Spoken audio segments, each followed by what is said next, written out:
We are joined today by Juan Ramirez, partner architect at 3XN GXN, an internationally recognized Danish practice known for its human-centered and research-driven approach to architecture. 3XN's work brings together architecture and applied innovation, made possible through its close collaboration with GXN, the studio's internal research unit, where circular design, material use, and behavioral strategies are continuously developed and tested. Juan's talk, A Tale of 4 Transformations, Designing for Circularity and Adaptive Reuse, explores how 3XN is redefining sustainable design by working intelligently with what already exists. He will showcase cases that reveal how circularity is not only a technical strategy, but a design philosophy, one that links environmental responsibility, material intelligence, and spatial innovation. And after Juan's presentation, we'll continue with the conversation. Juan, the floor is yours. Thanks. I will try to do a standing one. Okay. But I hope sounds good. We are 3XN GXN. We are originally from Copenhagen, and what is quite interesting about our company is that we have 3XN, that is architecture, but we also have GXN, that is a research unit that now has over 20 years existing. And we really believe in bringing research and practice together. That is something that we a lot of times forget in architecture. What GXN does is that they are really focusing both behavioral design, but also circular design itself. And in the deepest meaning, they really go into circularity and what that means in terms of how we build, but also what we should be looking into the future. We are based in Copenhagen, but we have offices in Stockholm, London, New York, Sydney, and Amsterdam as well. And we work with a lot of quite interesting clients, from Google to the Olympic Committee to British Land, basically anywhere where it's interesting projects and interesting challenges that we can get to. And we do anything that is close to the built environment, so not just architecture, but we like to go into everything from placemaking, wayfinding, to furniture design and product design. And we are across the spectrum, so workplace, hospitality, culture, from seeing the fish market that we will show a little bit about later, to Shenzhen Natural History Museum, education itself, and healthcare and life sciences as well. And we work everywhere where it's again, interesting clients that align with things that we want to do and how we want to be doing and designing buildings. We've been working in Greece for the last 6 years, and this is a 3 series of projects. Interestingly, the 3 of them transformations of existing buildings. One of them, the Niko Hotel in Crete, that we did for Heinz. We have done also in Athens, well, also in Crete, and just beside Niko, the Hotel 𝗬𝗏. And quite interesting in this one, we found in fact some rock once we started to dig into the lobby that ended up being the main element of that lobby and reception space.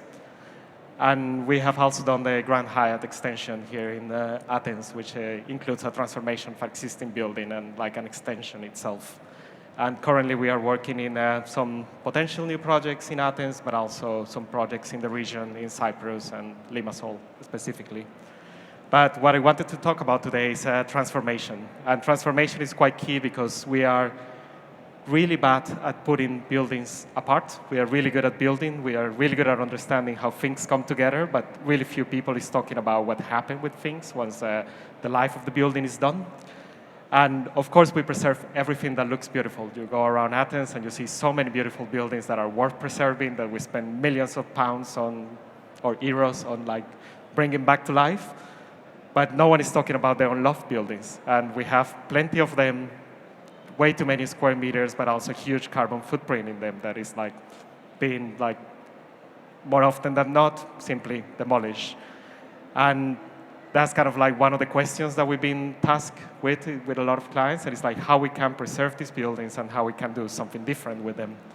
And you could say there is this matrix of between deconstruction, preservation, and any building that we do now, it will be somewhere in between there, somewhere in between we add to the existing building, we transform an existing building, and in a lot of these cities, the other option is we demolish an existing building and we put something on top.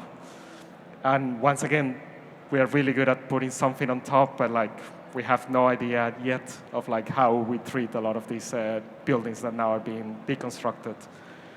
And in the last years, this has been like more and more important, both because the Paris Agreement, because how climate change is like pushing us forward.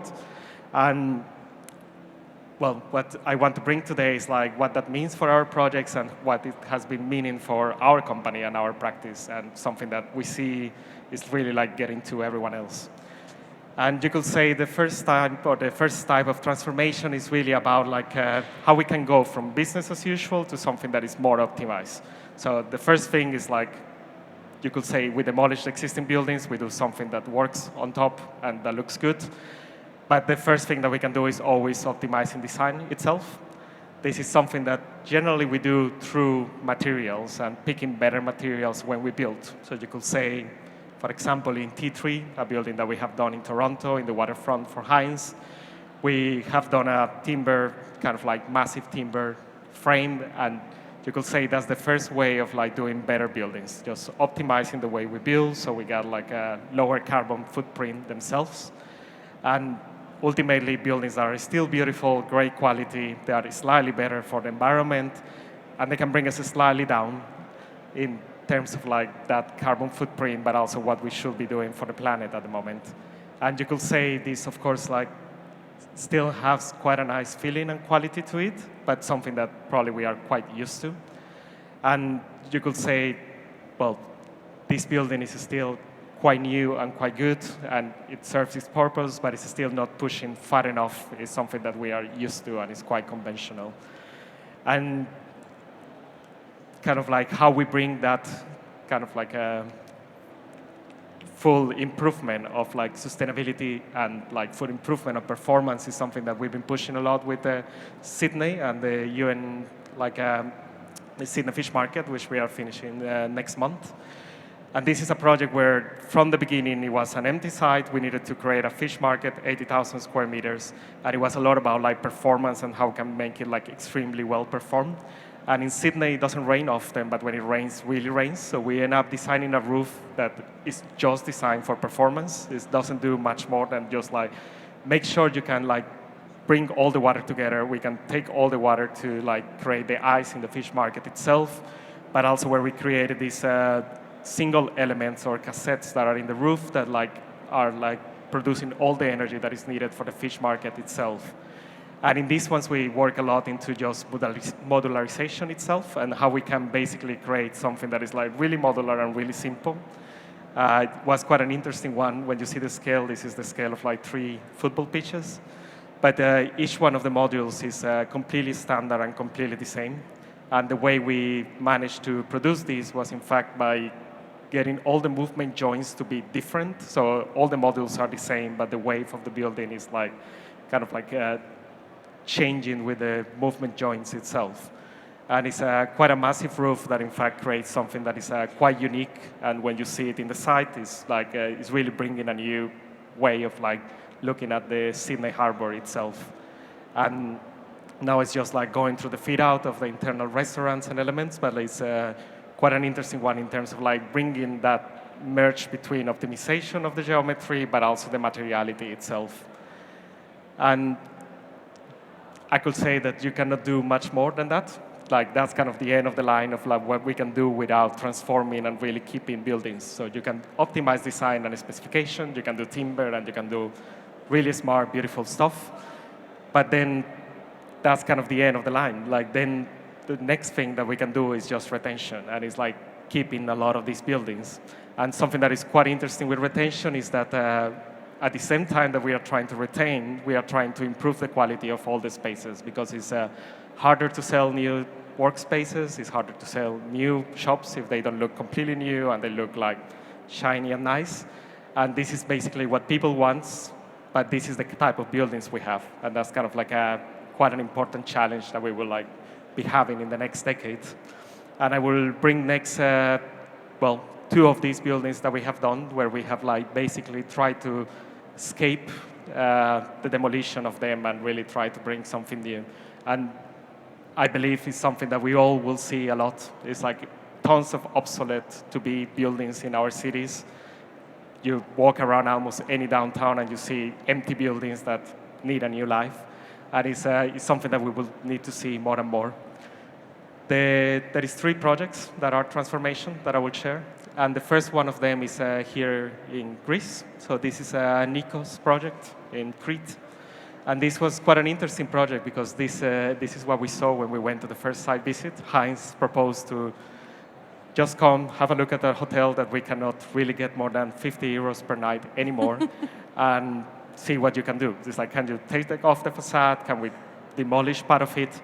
And it was one where we decided that we will keep completely 100% of the existing structure except some top pavilions and kind of go at it and extending it and like retaining that structure. And we did it in quite a simple way where basically all the main structure in concrete is kept. We demolished a few of the pavilions in the top and extended the top of the building just to create new amenities in the rooftop. And it created a new life. It's one of those that is like, we end up going room by room, trying to understand all the constraints of an existing structure that was quite difficult, but creating something that really refresh that like existing building, really bring new amenities, in this case to an inner courtyard, which was the worst unit previously, and bringing this new kind of like small private swimming pools for each one of them, and also creating amenities that will bring the building back to a new life and to something that, well, is wanted, but also it's worth to be preserved, and it has like new value for the client. And of course, being in Greece, a lot of materiality and like how you kind of touch the site was like quite key for us here, and mainly in Crete because a lot of people will come here as tourists, and you want them to experience the Greek way once they are part of it. And you could say that's kind of like one end of the spectrum when you keep and bring a new life. Another end of the spectrum is when you keep but you add more to it. So this was a 𝗬𝗬𝗿 tower, a competition that we did back in 2014, if I'm not wrong, like a long time ago. And this was the first tower or the first high-rise to ever exist in Sydney. And it comes 25 years and no one can use it anymore. It was like they couldn't rent it, they couldn't get someone to occupy it. And we got in the challenge of like bringing a new tower into it, extending the tower, and kind of like doing something with a building that back in the days was thought it will just need to be demolished. And this was kind of the next slide, is like how you can do partial retention, but also extend the building itself. For that, we created this concept of creating, well, what we normally do as an horizontal campus in a university, in a vertical village. You see this kind of a lot of times, but like it's quite interesting in terms of like creating terraces, creating kind of like multiple height spaces within the building, but also articulating the tower so you don't have a tower that is just extruding up in the middle of the city. And it's quite an interesting one in terms of like the daylight conditions. We needed to cantilever the tower out and fan it in a way that like will preserve the daylight of the waterfront that is not far from the site. So something that looks a little bit like cosmetic. In fact, it was because it was the most optimum shape that we could get to optimize the site. And it comes with its challenges itself, but probably the main challenge here was like what to do with existing building. So what we did was, in this case, was quite a good concrete structure. We cut back the concrete structure up to the core itself and kind of like configure the core, bringing new lifts in. And we extended with a steel structure out and added like 100% extra area within the building. And that's kind of course, comes with its own challenges, but it saved more than 11 months in program, keeping the existing structure and just adding to it. And this is a video of like how was the process. But something that was quite interesting is that, in fact, because there is an existing structure, you can start to redo the tower as it is while you demolished the first half of it. And you can see quite early on the facade was all fabricated and brought to site, and you can start to install the facade while you are still building the other half of the building. And it's, well, amazing views just in the Sydney waterfront. The Sydney Opera is just a couple of blocks down. But as we put the steel structure in one side, you start to like wrap the building in the back. And it was quite interesting challenges about the concrete levels as well. We end up like needing to level floor by floor the steel structure because the concrete has settled down, so it was not at the same level as it was built before. But of course, it created ultimately like a new life for the building that was kind of like getting to the end of like its value as a office building that could be rented. And we went from basically a building that was like quite orthogonal and quite small, but extended the floor plate, but cutting out and creating a new half core. And something quite important was also in that end section in the south where we have the rotation, we always created the opportunity for soft spots. So any of the tenants could come, open an atrium, add stairs, and it was like something quite key about flexibility and allowing the opportunity for everyone to come and, well, change the workplace as needed. And something quite interesting was the soft spots as well. It was something that the client didn't want at the beginning. They didn't believe on it. And we ended up producing them, and every single tenant paid for the air on those soft spots and for the area, and every single tenant opened the views. And that's mainly because, well, of course, it's Sydney Harbour. It's like the best views in the world, but still creates a lot of value to have that. And we end up like, well, reducing 1/3 of the waste in that one. But also, like, the carbon footprint of the building itself was like quite impressive, and saving 12,000 tons of embodied carbon in just like preserving the building. And 150 million that mainly came from the shorter construction time. And as I mentioned, it's well, quite a beautiful location, quite a beautiful site, really great structure. Therefore, the building fits well with a transformation, and it has like great views, which is something that, of course, like helps a lot.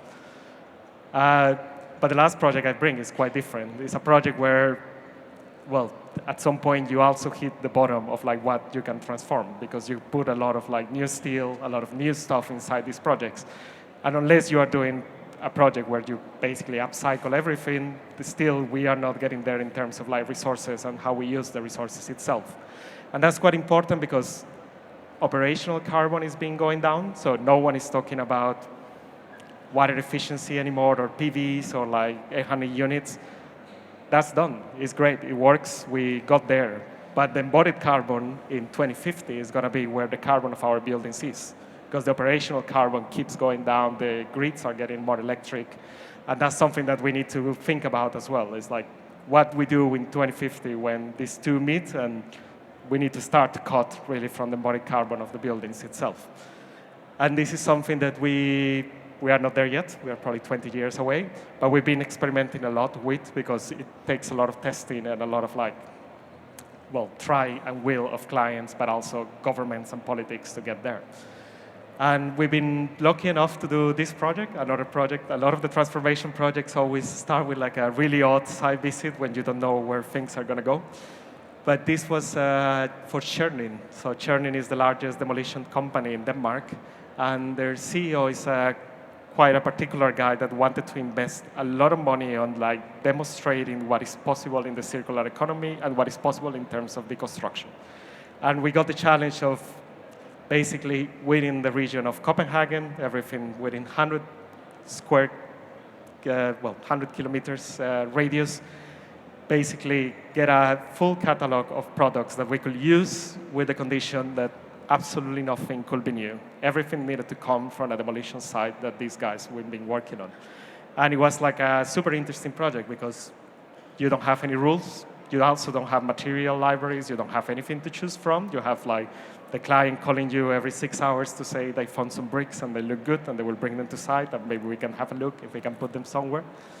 But we end up doing a headquarter for them that is quite simple, where we created like a lot of different ambiances where a lot of these materials could be showcased and demonstrated.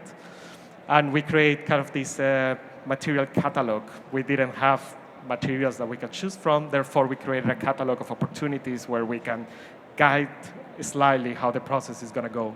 And that went from fragments of materials or buildings to whole building elements. And that went from one-to-one reuse, where we really just take the materials and bring them back, to like recycle, where we process the materials and the materials go through a process itself. So we end up creating this variation of opportunities and just suggesting how this can go in the building itself, like how that can like come together in a headquarter that is quite different. And what was quite interesting is like, this was our concept presentation, and from there on, we started to go on site because all the materials will come as they come.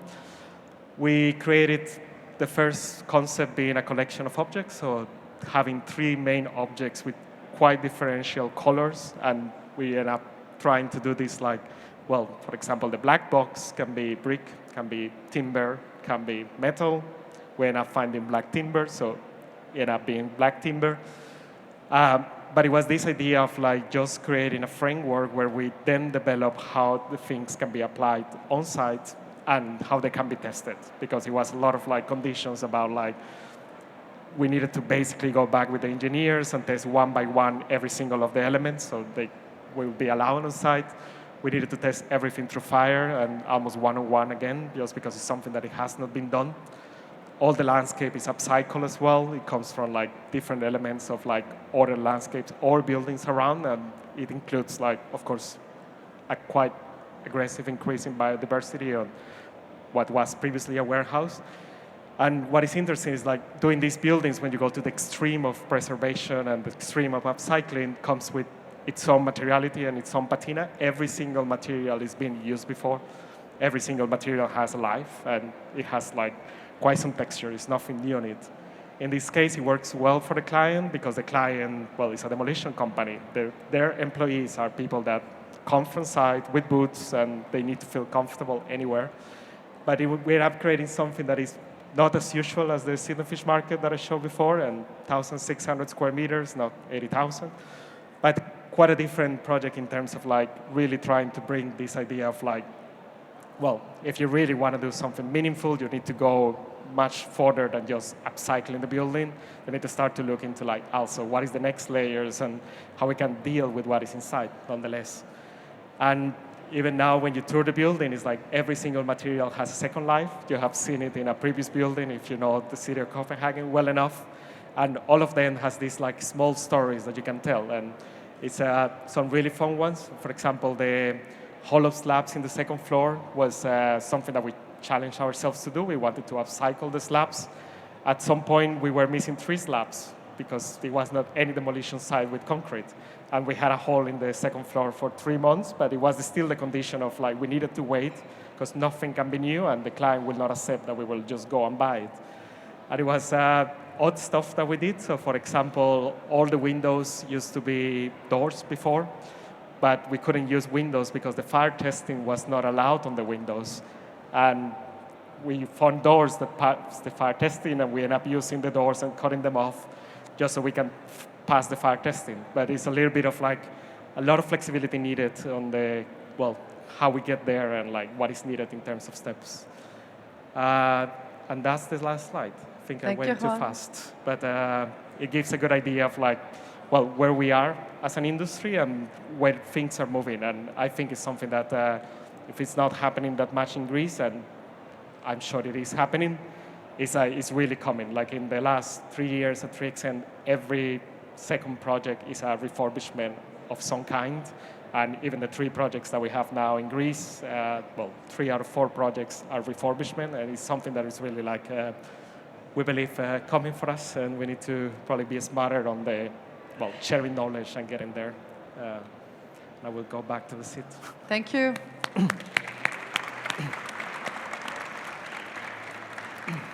Thank you for the presentation and for all the projects. There's so much to talk about, but we will also kind of like focus this on transformation. I want to start by going back to the core philosophy of 3XN, which I think is very interesting, how 3XN and GXN came to be together. So you work hand in hand with GXN, but a lot of people don't know exactly what GXN does. Can we say it in like simple words? Yeah. What is actually GXN and what is its contribution to the daily work of 3XN? Yeah, so GXN started 14 years ago, funded as a research company within the studio itself. And at the beginning, what we did is that it was, it came out of like material research. So it came to life because we wanted to research on new materials. And for the first 6-7 years, it was really this fantastic world of materials. It was like tomato stems and like fungus and like so on. It was a little bit like what a lot of people still talks about. But what came out of it was like digital, circular, and behavioral design strategies that we can use in our projects day to day. And over the years, the company matured itself. It started to do not just research, but also getting into consultancy itself. And a few years ago, the digital part died because the projects are all digital now, and it was not a unique selling point. It became part of the company itself. And what we do is depends on the project. There is some projects where the client really wants to push certain agenda, and from the beginning we include GXN to push that agenda. There is some projects where the client want to hire them separate and they come as a consultant. And there is projects where we do the traditional way of architecture and it's not needed, and we do just architecture itself. So it depends a lot on like... on the brief and on the client, right? On the brief, on the client itself, and the region. There is countries that are more prepared to invest into circularity, I would say. So not all projects begin with a research question in that sense?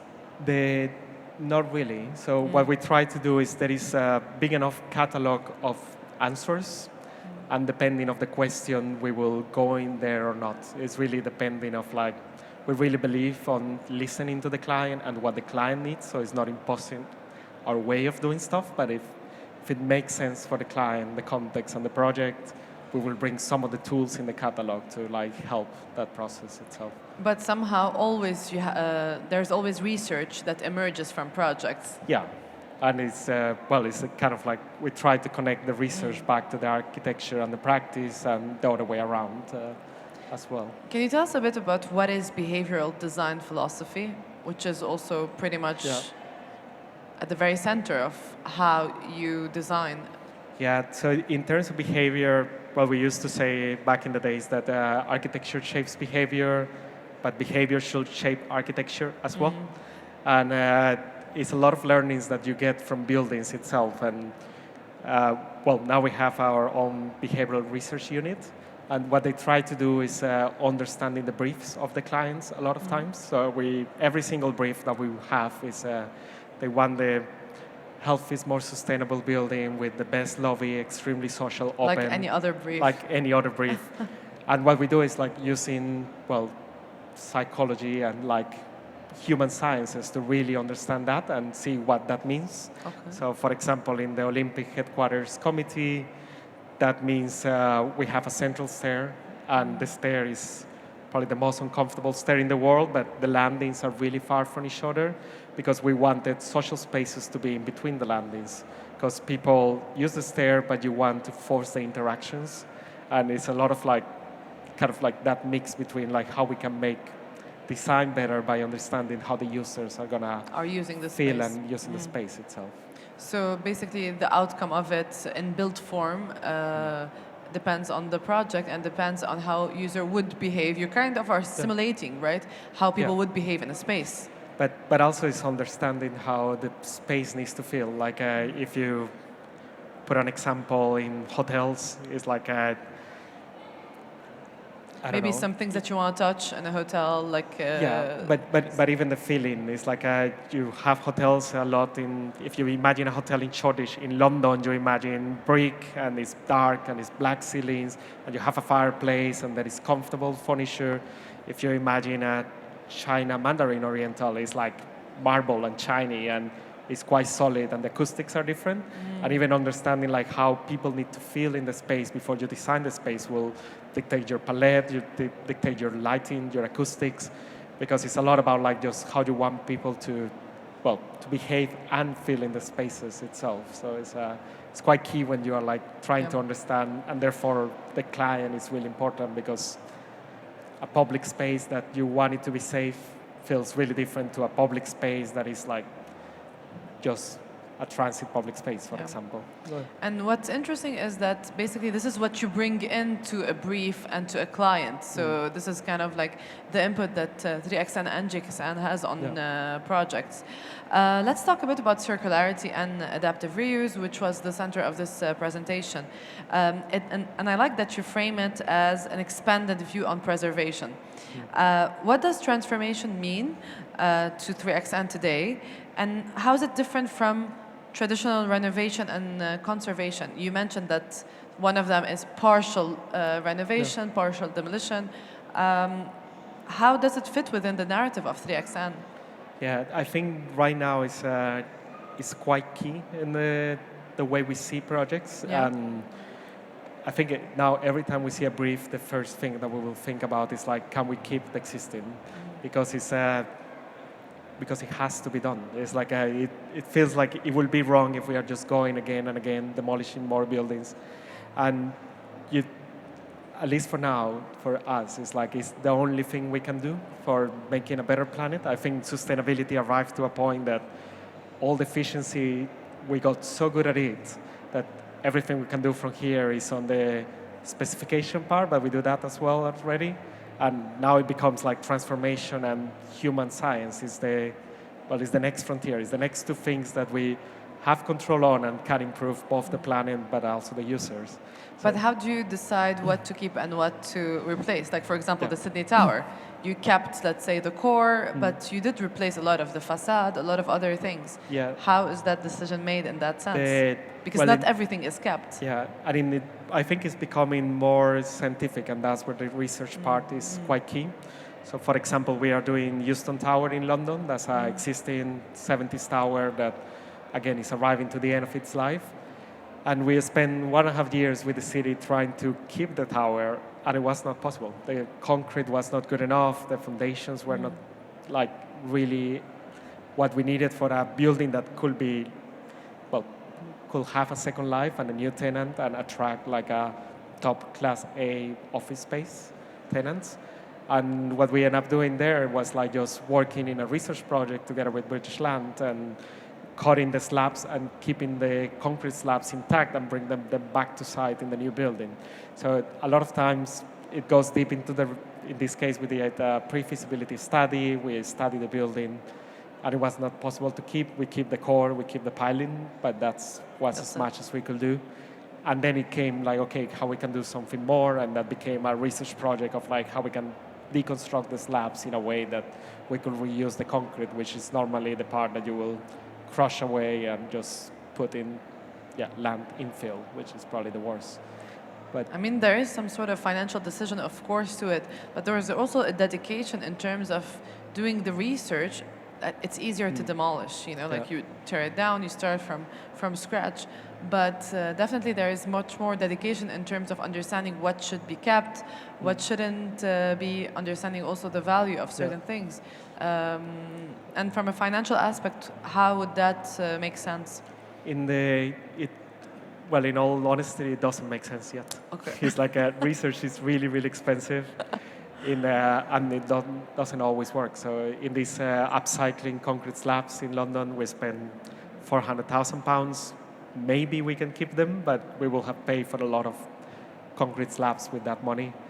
And the small project, churning in Denmark, it was like crazy expensive in terms of square meter because everything is tested 101, everything is bespoke. You get we were trying to preserve like concrete walls, and we have engineers coming in and counting the kind of river, just trying to count like all the steel and calculating by hand, old-fashioned, to see if this will be possible to keep or not. And that's a challenge we have. Fire is not there yet, the regulations are not there yet, there is not incentives in the government. But you need the clients to push this if we ever want it to be, widely implemented. So it doesn't make sense financially. A lot of responsible companies and clients are doing it because they need to push their own industries. Hopefully we'll get there in 10, 15 years' time. But now it's like something expensive that people do because it makes sense more than financially. But, it's just part of their ESG, really. And finances are also not the only thing part of the equation. So, and this is how we see it here. I wanted to understand, so, for example, the project that you showed us in Sydney, which is pretty remarkable, is it open yet, the tower? Yeah, so that one we finished in 2022.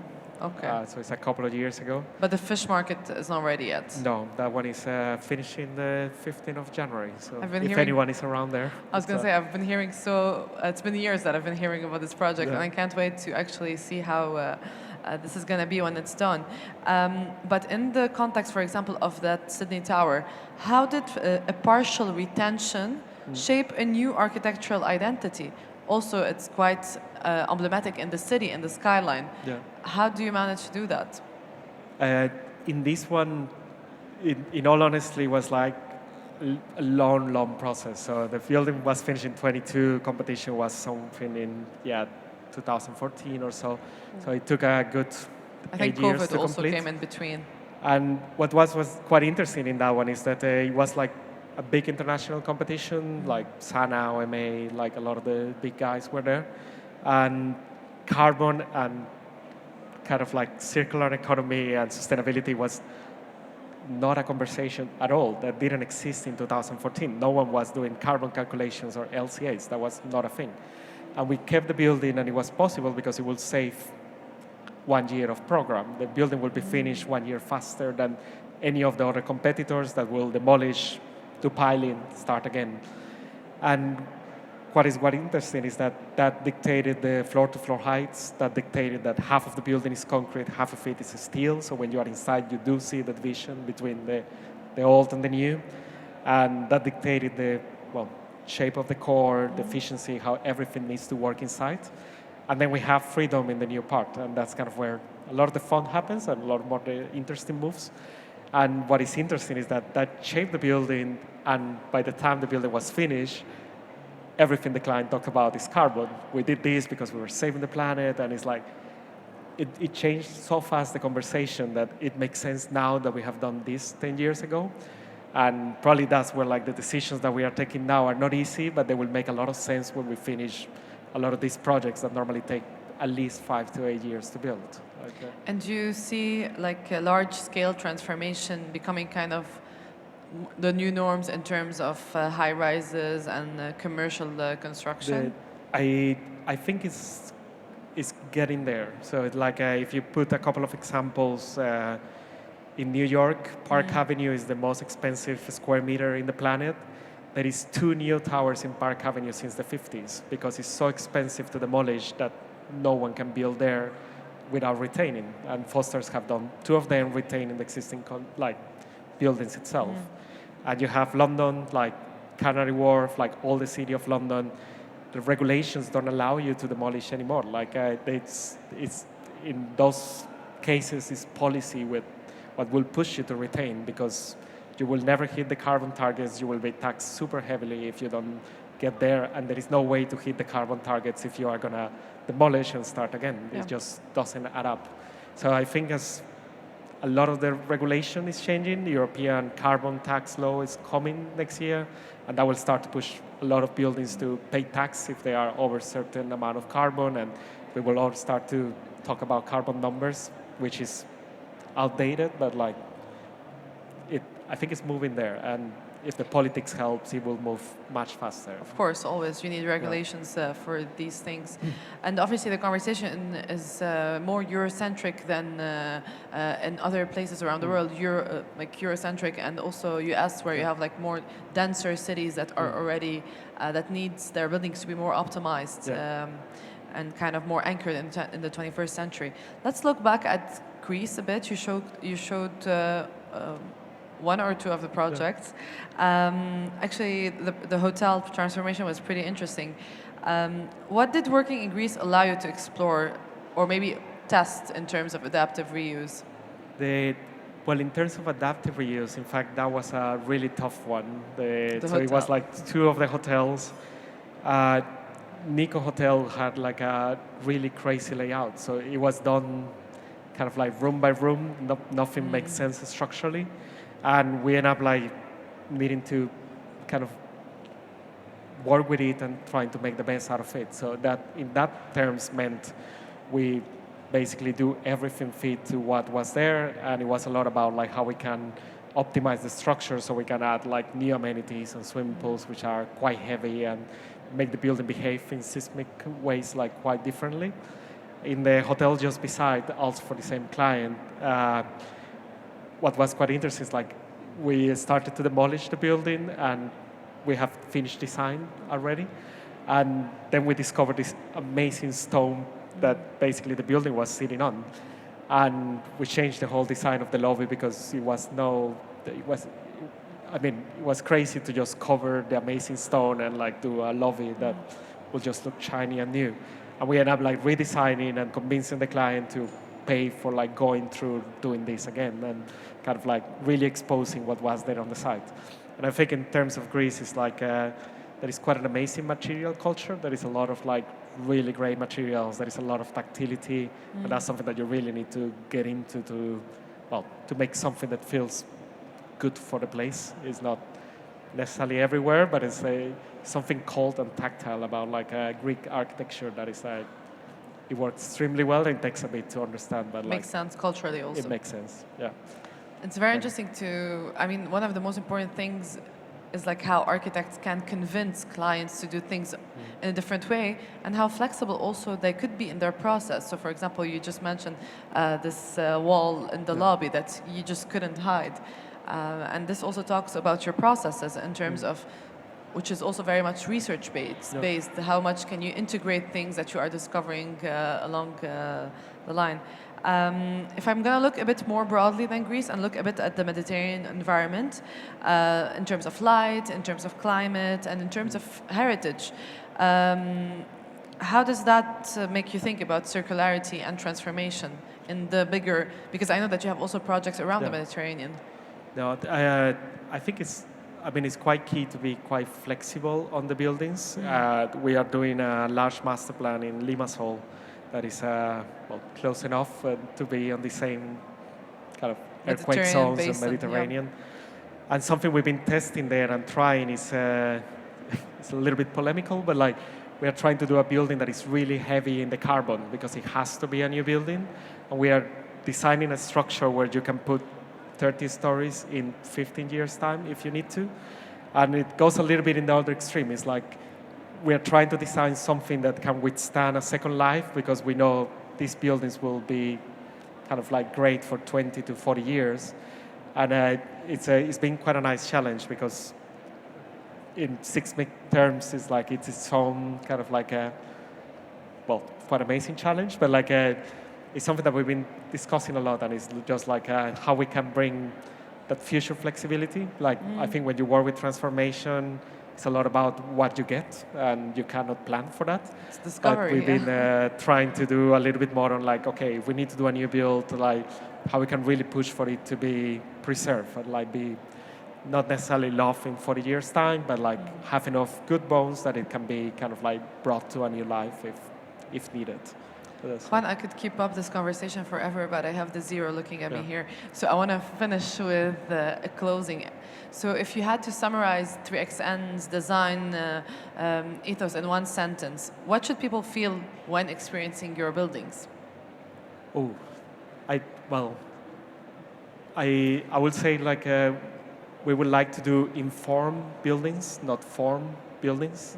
So I think probably 20 years ago we used to do a lot of formal stuff that looks great because the architecture. Now a lot of our buildings are informed. They are like the result of the process. And I will say like if you visit any of our buildings and you know what is behind, should make sense. It's not always about the wow and the great movement, or there is not like a master sketch that is why this happened.